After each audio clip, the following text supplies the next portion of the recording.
Welcome back to Crux Stationalis. Today we visit the Basilica di San Sisto Vecchio, a Paleo-Christian treasure of Rome. Lent of 2023, the nuns finally opened the basilica to visitors after years of renovation due to a precarious roof of the church. I don't think we knew what we were getting ourselves into with this nun. Today we'll uncover the rich history and architectural evolution of this 4th century gem.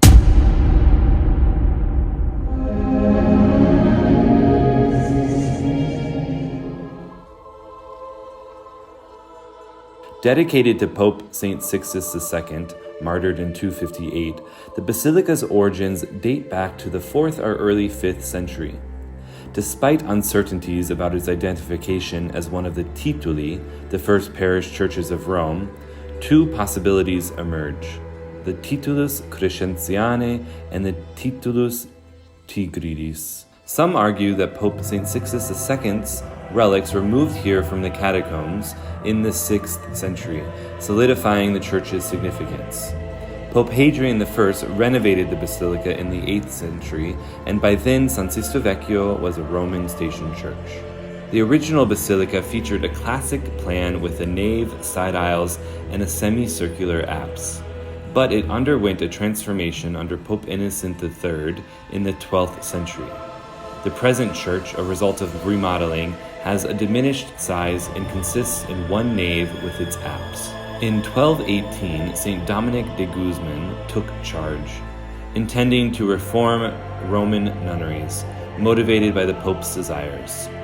Despite the Pope's wishes, however, St. Dominic moved to Santa Sabina in 1220, leading to the establishment of the first Dominican nunnery at San Sisto Vecchio in the following year. One miracle happened in the refectory. The Dominicans, a mendicant order, were begging alms. All that they received was needed more by the poor than by them, so they returned to the monastery with nothing. In the refectory, sitting with nothing on their plates, two angels came from the passageways and gave them to eat.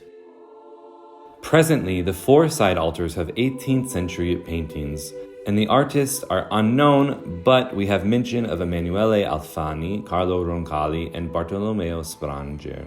The first altar on the right is dedicated to the Holy Dominicans, and the altarpiece shows the Madonna and Child with Dominican saints.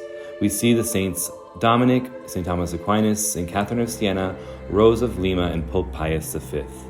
The second altar on the right is dedicated to Our Lady of the Rosary.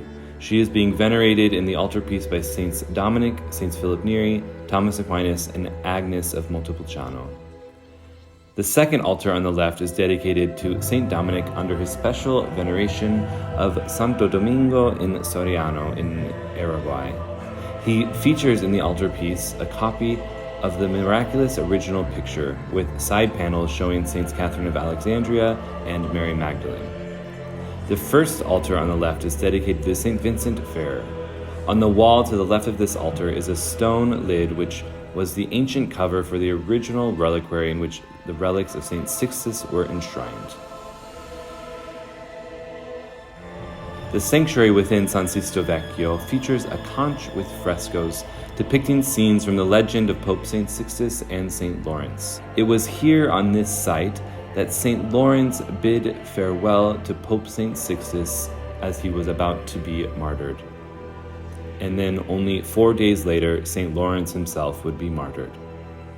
Despite the frescoes' varying dates and preservation challenges, they offer a glimpse into the basilica's rich artistic heritage. More history of the place was shared by the nun. Pope Sixtus IV ordered a restoration in the 15th century, and by the 16th century, concerns about the locality led to the construction of a new convent, now known as Santi Domenico e Sisto, or the Church at the Angelicum, my university. Pope Paul V approved the relocation and the project, initiated in 1569, completed in 1663. Fast forward to the 18th century, Pope Benedict XIII oversaw a significant refitting from 1724 to 1730. Filippo Raguzzini, the renowned architect, played a pivotal role in shaping the basilica's current appearance. The Irish Dominicans arrived here in 1748, the same community who now presently lives at San Clemente. But the Dominican convent was suppressed in the French occupation after 1798. The refectory was used for stables, and the complex no longer served its purpose. And for the next century, the complex was disused. However, in 1893, Mother Antonia Maria Lalia, who lived from 1839 to 1914, took possession of it as the first house of a new congregation of Dominican sisters active in educating girls. The missionary Dominican Sisters of San Sisto has since become established in Latin America and in Russia, and continue to have their mother house here in Rome. Part of the original convent became a girls' school, which remains here and has a good reputation. The full range of ages is taught. Also, the sisters run a guest house and a book bindery.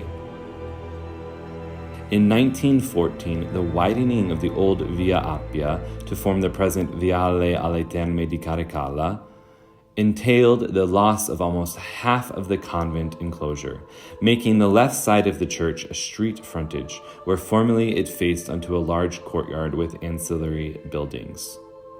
I want to recall the note of the convent being used by the French soldiers. The monastery no longer served its purpose. It strikes me to say these words, and often to see the same reality throughout Italy and other European countries.